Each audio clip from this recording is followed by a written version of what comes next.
μάλιστα οι τεχνολογίες λειτουργούν.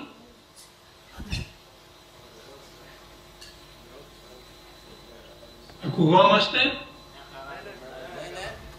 Τέλεια. Βλεπόμαστε. Αντιλαμβάνομαι ότι οι διακεκριμένοι ομιλητές είναι εκεί και ο Ψωριάδης χώρια κρύβεται πίσω από την τεχνολογία. Χαιρετίζω τα παιδιά και τα λιγότερα παιδιά που είναι εκεί και αντιλαμβάνομαι ότι η προσπάθεια που κάνετε σήμερα, καλοί μου φίλοι, αναφέρεται σε μια νοηματοδότηση κατά βάθος, αυτό θα πει Define Life. Και επομένως και μια νοηματοδότηση θετική και αποθετική, δηλαδή αν κάτι έφτιαξε ως τώρα και είναι προφανές ότι βρισκόμαστε μπροστά σε ένα βουνό από κάτι που έφτιαξε, ποια είναι η διάγνωση, τι ήταν εκείνο που μας δημιούργησε όλη αυτή την φοβερή κρίση και το γεγονός ότι τούτη η δική σας γενιά θα πληρώνει τα αμαρτήματα της προηγούμενης.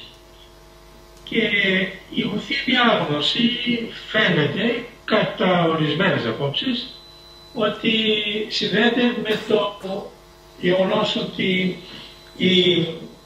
το συλλογικό καλό εξαρτάται από το πόσο καλός είναι ο καθένας μας.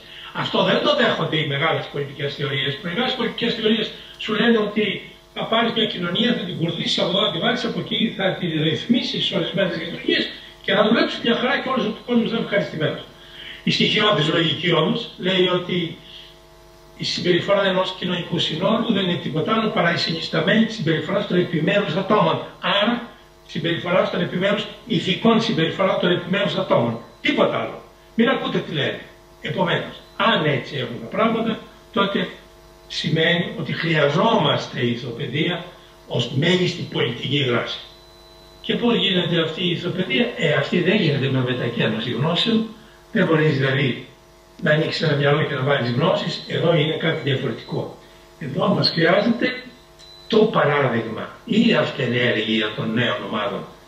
Και για το παράδειγμα βίου δηλαδή, μπορείς να πεις ότι μέσω αυτού θα δημιουργηθεί ένα έθος, ένα ήθος, άρα ηθική συμπεριφορά και ενδέχεται όλοι μας σιγά σιγά να μοιηθούμε στο γλυκό κρασί, έτσι το λένε, στο γλυκό κρασί του να κάνω το καλό για το διπλανό μου ή να πονέσω για χάρη το διπλανό μου, δηλαδή ξαφνικά να μην είμαι ένας, να γίνω όσο είναι και οι άλλοι, να πλατείνω υπαρξιακός, το λένε στη φιλοσοφία, άρα να αποκτήσω ενδαιμονία. Πράγμα το οποίο το πρόβλεψε ο Αριστοτέλης. Έτσι λοιπόν και εγώ σήμερα στην ευγενέστατη πρόσκληση είπα να συμβάλλω αναφέροντας σε ένα παράδειγμα. Και το παράδειγμα αυτό να είναι λίγο ιδιότυπο, να είναι ο Ιωάννης Βαρβάκης. Έχετε ακούσει τον Βαρβάκη σχολείο, ο μεγάλος εθνικός ευεργέτης ο Βαρβάκης? Δηλαδή ένας μπορλοκιέρης, παιδιά μου, ο οποίος έζησε τον 17ο αιώνα και ο οποίος με το δικό του ήθο μεγαλείων μπορεί να γίνει ένα παράδειγμα για όλους μας. Λέω μπορεί, γιατί άμα γουστάρεις, άμα δεν γουστάρεις, δεν παίρνεις παράδειγμα, επομένως γίνεσαι αυτιστικός, γίνεσαι αυτό που έλεγε ο Αριστοτέλης, ιδιωτεύεις, δηλαδή είσαι έξω από τα κοινά. Λοιπόν, ανάμνησης Ιωάννου Βαρβάκη. Ο δάσκαλός μου, ο Βάγγελος Παπανούτσος, έλεγε ότι δεν μπορείς να γίνεις άνθρωπος παρά μόνο αν αποκτήσεις ιστορική μνήμη. Και πώς θα την αποκτήσεις την ιστορική μνήμη?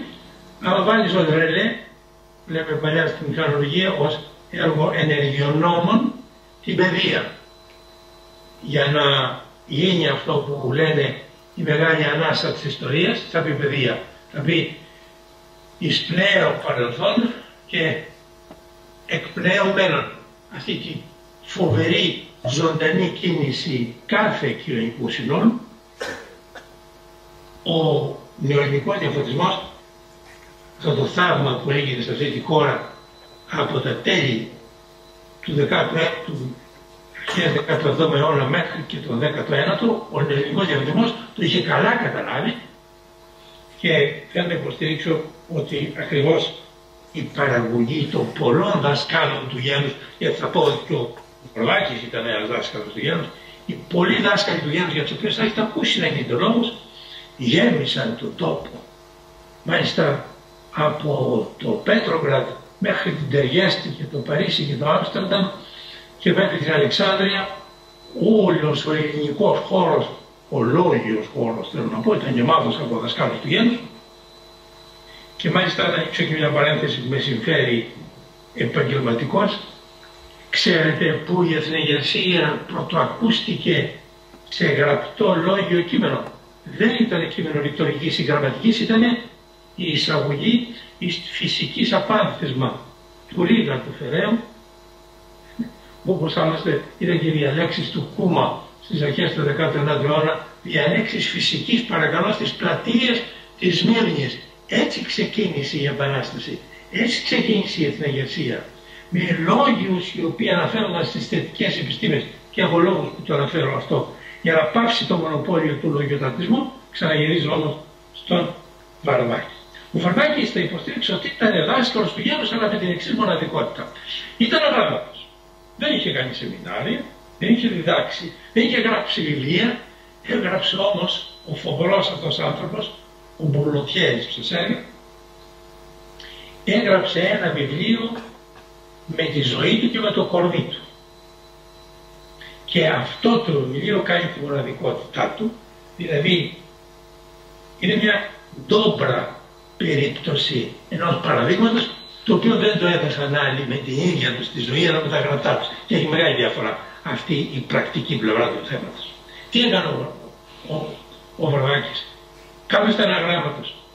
Ακόμα και το όνομά του το έγραφε ορθόγραφα. Όμως είχε καλλιέργεια, είχε δουλέψει μέσα του. Δεν είχε μόνο δουλέψει με τη διανόηση, είχε δουλέψει με την καρδιά, και τα δύο συνιστούν την παιδεία, όχι το ένα. Αυτός είχε δουλέψει μόνο με το ένα, γιατί ήταν ένα φτωχόπεδο. Γιατί ζούσε στα ψαρά, καλά το και κατοχή. Καλλιεργήθηκε όμως και ανέπτυξε αυτό το φοβερό, τη φοβερή πηγή της ευδαιμονίας που είναι η φιλαλληλία. Πάλι θα μιλούμε στο Αριστοτέλη. Η πηγή της ευδαιμονίας είναι η φιλαλληλία. Αν τη βρίσκεις, αν δεν τη βρίσκεις δεν πειράζει. Πήγαινε να πίνεις, να καπνίζεις, να κάνεις και να νομίζεις ότι θα γίνεις ευδαίμον. Και τη φιλαλληλία του πώς την εξεδήλωσε? Την εξεδήλωσε σε δύο μεγάλες συνιστώσεις. Η μία ήταν η ανάγκη της ελευθερίας του γένους. Αν αγαπάς τους διπλανούς σου, τους συμπάσχοντες από την τουρκική κατοχή, έπρεπε να τους ελευθερώσει, έπρεπε να συμβάλλει στην ελευθερία. Και πώς συνέβαλε στην ελευθερία του γένους? Και συνέβαλε και εδώ διπλά. Πρώτον, έγινε αγωνιστής πολεμικός, Μπουρλοτιέρης. Και δεύτερον, βοήθησε ώστε να γίνει η ελευθερία από το σκότος της κατοχής μέσω της φιλεκπαιδευτικής του πολιτικής όταν απέκτησε λεφτά. Ήταν Μπουρλοτιέρης. Το ίδιο το πλοίο του Βαρδάκη, καλή μου φίλη, ήταν όλη του η ζωή, όλη του η περιουσία. Η οικογένεια του πατέρα του πάντα είχαν δουλέψει για να αποκτήσει αυτό το μεγάλο πλοίο. Πήγε και το κόλλησε στην αυαρχίδα του τουρκικού στόλου στο Τζεσμέ και το έχασε. Και τη ζωή την έπαιξε εκεί. Δηλαδή εκείνα τα 5-10 λεπτά που ήταν από κάτω, τον του φεκάγανε οι Τούρκοι από πάνω μετά. Έχω κάνει ένα λογαριασμό, την ώρα που αυτός ήταν από κάτω και ετοίμαζε το φυτίλι, αυτά τα 5-10 λεπτά που του πήρε, η πιθανότητα να επιβιώσει ήταν μικρότερα από το 1%. Και αυτός την έβρισκε. Αυτός ήταν ευτυχισμένος. Αυτός ήξερε ότι εκείνη τη στιγμή δουλεύει για την ελευθεριά των άλλων. Και αυτό τον εαυτού φτάνε ως αίσθηση μεγαλείου. Τους έφτανε στα παιδιά της Πάτρας, θα έχετε ακούσει, τους έφτανε ως αίσθηση μεγαλείου να μην πάνε την εκδρομή τους στην Πενθήμερα, αλλά να δώσουν τα παιδιά, να δώσουν τα λεφτά τους τα ίδια, να τα δώσουν για να πάει στο νοσοκομείο ο φιλαράκος τους, ο οποίος έπασχε από μια σοβαρή ασθένεια. Αυτή η αίσθηση του μέσα καλού, αυτή η ευδαιμονία, αργότερα ξέρετε ο Βαρδάκης θα γυρέψει από τον Κοραή, στείλε μου λέει και εκείνα τα πολιτικά του Αριστοτέλους να τα διαβάσει και να τη γράμματα εντωμεταξύ και να καταλάβει στη θεωρία αυτό που ο ίδιος έκανε στην πράξη. Να προχωρήσω όμως. Από την άλλη μεριά, η φιλεκπαιδευτική του αρετή, όταν έκανε λεφτά, και θα σας θυμίσω τελειώνοντας πώς τα έκανε και τι έκανε, ήταν να φτιάχνει σχολεία, σαν τρελός. Φαντάζεστε πολλούς σημερινούς πλούσιους ανθρώπους οι οποίοι να φτιάχνουν σχολεία, να δίνουν χορηγίες, συνεχώς για την εκπαίδευση. Υπάρχουν, μπράβο.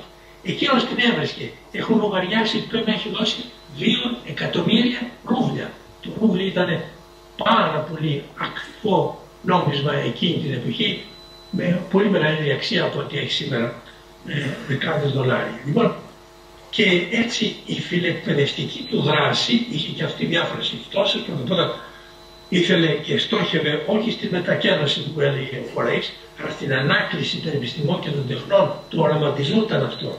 Και μάλιστα ο Μάιερ, ξέρετε εκείνος ο καημένος ο Γερμανός που ήταν κλεισμένος στο Μεσολόγγι και έγραφε τα ελληνικά χρονικά, γράφει για τον Βαρβάκη.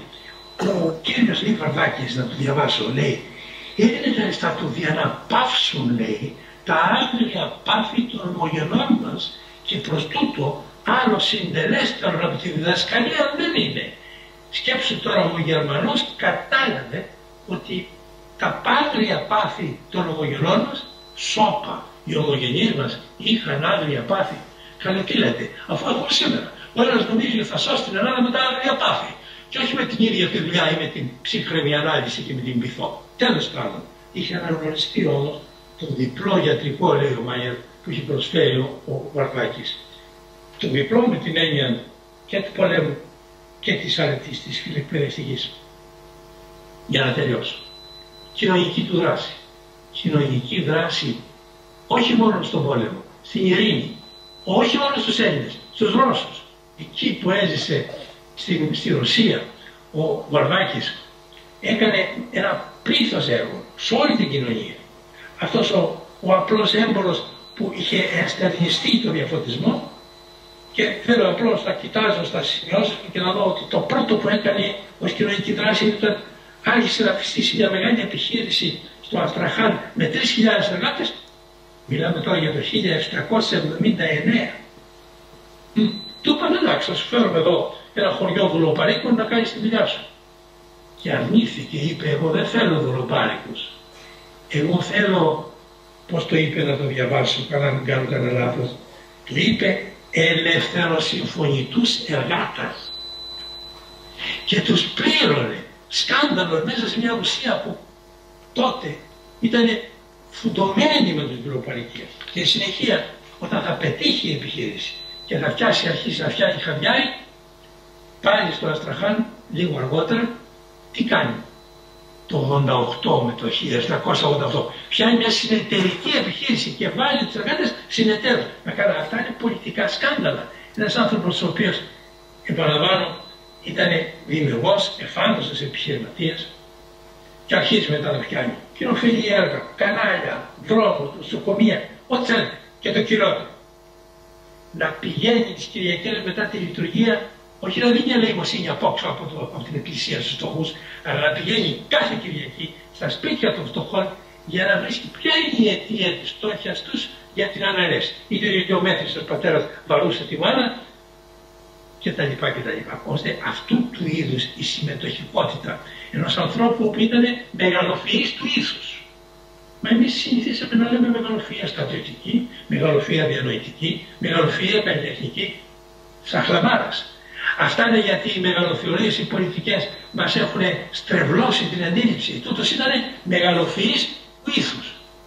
Και γι' αυτό τρέψαμε να τελειώσουμε μια επίκληση έτσι λίγο ρομαντική. Πού είσαι Γιάννη Βαρβάκη, ξανασηκώσου, έλα για να σε έχουμε σε δρόμο παράδειγμα γιατί σε έχουμε μεγάλη ανάγκη. Να είστε καλά.